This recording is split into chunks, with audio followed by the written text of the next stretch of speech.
और अब खबर आपको पाकिस्तान से दिखा रहे हैं। पाकिस्तान में आत्मघाती हमले मामले में 17 सैनिकों की मौत हो गई है। खैबर पख्तूनख्वा के बन्नू जिले में यह हमला हुआ है। हाफिज गुल बहादुर गुट ने इसकी जिम्मेदारी ली है।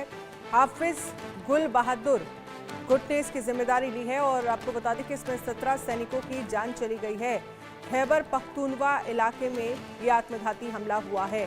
तो पिछले 2 हफ्तों में बात करें तो लगभग 3 बार हमले हो चुके हैं पाकिस्तान में, जिसमें सैनिकों की जानें गई हैं।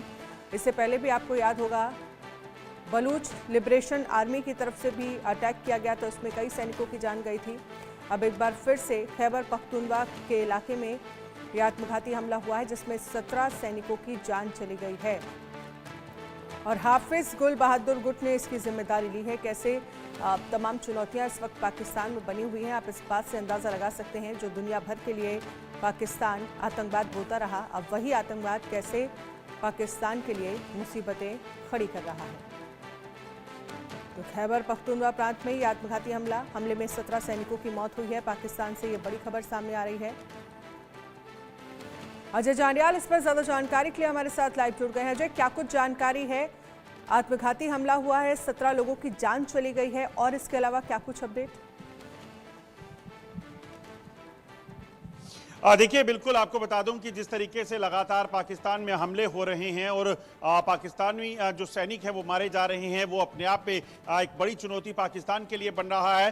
ताज़ा मामला जो है आपको बता दूं खैबर पख्तूनख्वा का है, जहां पे हाफिज गुल नाम का एक जो आतंकी संगठन है जो कि पाकिस्तानी इलाके में जो है वो ऑपरेट करता है, उसने इस चीज़ की जिम्मेदारी ली है। और जो जानकारी मिल रही है उसके मुताबिक पाकिस्तानी तालिबान में एक्टिव जो आतंकी संगठन है, जो संगठन है वहां पे लड़ाके हैं, उन्होंने ये हमले को अंजाम दिया है और उसमें 12 पाकिस्तानी सैनिक मारे गए हैं और कई जख्मी हैं। अभी भी उनको वहां रेस्क्यू करके जो है वो ले जाया गया है और अब पाकिस्तानी सेना की तरफ से उस इलाके में एक ऑपरेशन लॉन्च करने की बात की जा रही है, मगर अभी तक कोई सफलता उन सैनिकों को नहीं मिली है। मगर 12 सैनिक जो है मारे गए हैं। पिछले 3 दिनों में अगर आप देखें तो जिस तरीके से पाकिस्तान में लगातार ये हालात बने हुए हैं, लगभग 35 से ज्यादा पाकिस्तानी सुरक्षा बल जो है वो मारे गए हैं। अलग अलग जो हमले हुए हैं, ये बताता है कि पाकिस्तान के अंदरूनी हालात जो है इस वक्त किस तरह से बने हुए हैं और कैसे पाकिस्तान अब इस आतंकवाद जिसको उसने भारत के खिलाफ खड़ा किया था उसके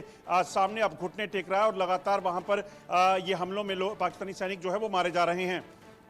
बिल्कुल, और इसके साथ ही अजय, क्योंकि पिछले अगर हम 2 हफ्ते की बात करें तो 3 बार ऐसे हमले हुए हैं जिसमें सैनिकों की जान चली गई है। ये पाकिस्तान प्रशासन के लिए, चाहे बलूच आर्मी हो या ये छोटे मोटे संगठन हो, वो किस तरह से चुनौतियां खड़ी कर रहे हैं, कैसे लोगों की वहां पर जाने जा रही हैं, सैनिकों की वहां पर जाने जा रही है, एक बड़ा सवाल बन गया है।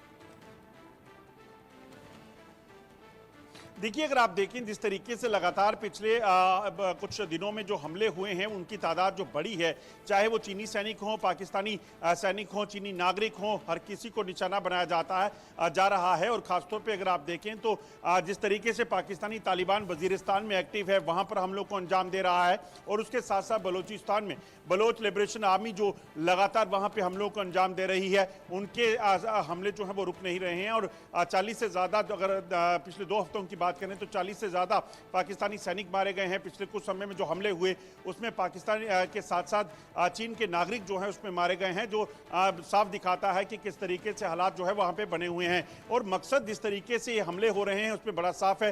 पाकिस्तान की जो लगातार कार्रवाई हुई है, पाकिस्तान जिस तरीके से वहां पर लोगों को दबाने के प्रयास कर रहा है, लोगों को वहां पर उनके जो बातें हैं उनको मानने के बजाय लगातार उनको निशाना बनाकर उनको टॉर्चर करता है, उसी का ये नतीजा है कि पाकिस्तान को ये झेलना पड़ रहा है। बलूचिस्तान के लोग पिछले लंबे समय से इस चीज को लेकर विरोध करते रहे हैं कि उनके इलाके में किसी भी तरह का हस्तक्षेप बर्दाश्त नहीं किया जाएगा, मगर उसके बावजूद भी पाकिस्तान ने चीन के साथ मिलकर चीन को वहां से जो है वो सीपैक बनाने की इजाजत दी, उसको लेकर विरोध हो रहा था और जब नहीं माने तो उसके बाद हमलों का सिलसिला शुरू हुआ। उसी तरीके से अगर बात की जाए तो वजीरिस्तान की बात करें या खैबर पख्तूनख्वा की बात करें, वहां पर लगातार हमले जो तेज हो रहे हैं उसके पीछे लगातार पाकिस्तान की जो नीति है वहां पर लोगों को निशाना बनाने की, वहां पर उन लोगों को, तालिबानियों को, जो पाकिस्तानी तालिबान है उनको खत्म करने की, उसको लेकर उसका विरोध होता रहा। और उसके बाद जब अब जंग की बारी आई है तो वो सीधे हमलों को अंजाम दे रहे हैं, जिसमें पाकिस्तान को भारी नुकसान जो है वो उठाना पड़ रहा है। बिल्कुल, बहुत बहुत शुक्रिया तमाम जानकारी के लिए अजय जांडियाल।